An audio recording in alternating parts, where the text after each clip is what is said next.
De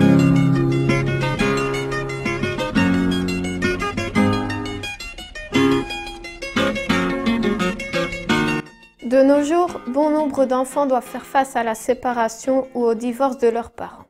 En 2019, Statbel a recensé plus de 22 000 divorces en Belgique. Mais qu'en est-il de la garde des enfants dans tout cela? Jusqu'en 2006, la garde exclusive ou classique était de mise. Cette garde signifie que l'enfant vit principalement chez sa mère, mais se rend un week-end sur 2 ainsi que la moitié des vacances chez son père. Mais, depuis la loi du 18 juillet 2006, il en est tout autre. S'il n'y a pas d'accord entre les parents, le juge devra privilégier l'hébergement égalitaire, appelé plus communément la garde alternée. L'objectif de cette loi est de permettre aux parents de bénéficier entre guillemets de leur enfant à durée égale. Cependant, certaines circonstances peuvent entraîner le juge à prendre d'autres décisions d'hébergement. On retrouve par exemple un espace géographique trop loin entre les parents, des problèmes matériels d'hébergement, etc. Cette généralisation de la loi n'est pas sans poser des questions de fond. Je me permets de les aborder avec vous. Première question qui se pose à la loi. L'article 2 de la loi. Je cite.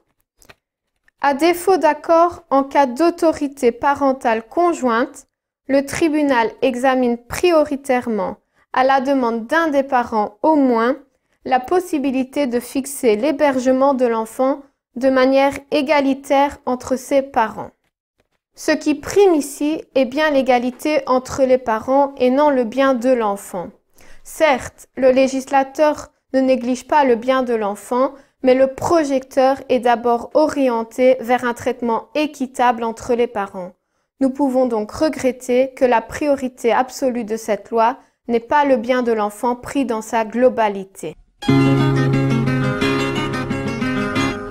Deuxième question qui se pose à la loi.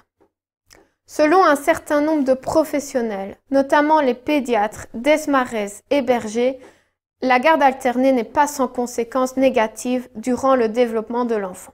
Effectivement, lorsque l'enfant est bébé, il a besoin d'un lien d'attachement. Ce lien d'attachement va se construire progressivement et va lui permettre de se sentir en sécurité.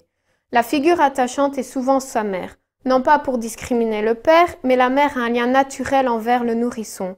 C'est elle qui l'a porté, c'est elle qui l'a mis au monde, etc. Continuons. L'enfant de 1 an à 3 ans n'a pas encore la notion de permanence de l'objet. La terminologie employée ici est figurative. Elle s'applique à l'environnement tant humain que matériel de l'enfant. Je m'explique. Lorsqu'un enfant ne voit plus une personne de son entourage, celle-ci n'existe plus à ses yeux. Il se sent alors abandonné. Une anxiété est bien présente et peut entraîner des séquelles sur le long terme. Toujours selon ces deux auteurs, l'enfant de 4 à 6 ans a besoin de construire son identité avec ses deux parents. Mais attention, il ne s'agit pas d'une question d'égalité de temps passé chez l'un ou chez l'autre, mais plutôt une question de qualité de la relation passée avec les parents. Vers 6-12 ans, l'enfant a le sentiment qu'il satisfait ses parents en se rendant de semaine en semaine chez l'un et chez l'autre, alors qu'il ressent un mal-être profond. Il peut également se sentir comme un objet que l'on déplace de semaine en semaine. Finalement, à l'adolescence, l'enfant a besoin de cadre, de repères. Or, le cadre de chez son père n'est pas forcément le même que celui de chez sa mère. L'enfant se sent alors perdu. Il essaye de trouver des personnes pour trouver le cadre qui lui convient et il n'est pas rare que ces personnes soient des groupes aux idées extrêmes. Troisième question qui se pose à la loi. Selon le professeur Gauthier, professeur de pédopsychiatrie à l'Université de Montréal et responsable de la clinique de l'attachement, il est tout à fait troublant pour un enfant de changer de domicile et de figure parentale de semaine en semaine. Pour construire son identité, sa base de sécurité, l'enfant a besoin d'un lieu stable, de règles identiques et permanentes, d'un vrai chez-soi.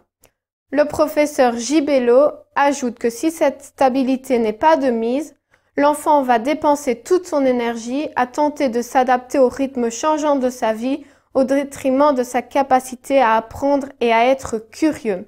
Sa capacité de penser et son développement cognitif seront alors atteints. Pour illustrer mes propos, voici un petit exemple tiré du livre La garde alternée, les besoins de l'enfant. Arthur, 9 ans, est en garde alternée depuis l'âge de 3 ans, une semaine chez son père, une semaine chez sa mère. Il a dû faire face aux nouveaux partenaires des parents qui, eux, désirent refaire leur vie. Arthur est maintenant en consultation. Il se sent déprimé, déstabilisé. Il a l'impression que ses parents l'abandonnent et n'a aucune vue positive sur son avenir. Quatrième question qui se pose à la loi. Selon une étude réalisée par le Dr Berger en 2014, les enfants en garde alternée présentent un certain nombre de symptômes, tant physiques que psychologiques. On retrouve notamment un sentiment d'angoisse bien fort, avec une insécurité, des pertes de confiance en l'adulte, un sentiment d'agressivité envers la mère, car l'enfant considère que c'est elle qui est responsable de la situation, des troubles du sommeil, de l'eczéma. Chez les enfants plus âgés, on remarque un refus de toute autorité, tant scolaire que familiale. Le docteur Berger insiste sur le fait que ces symptômes peuvent entraîner des conséquences sur le long terme.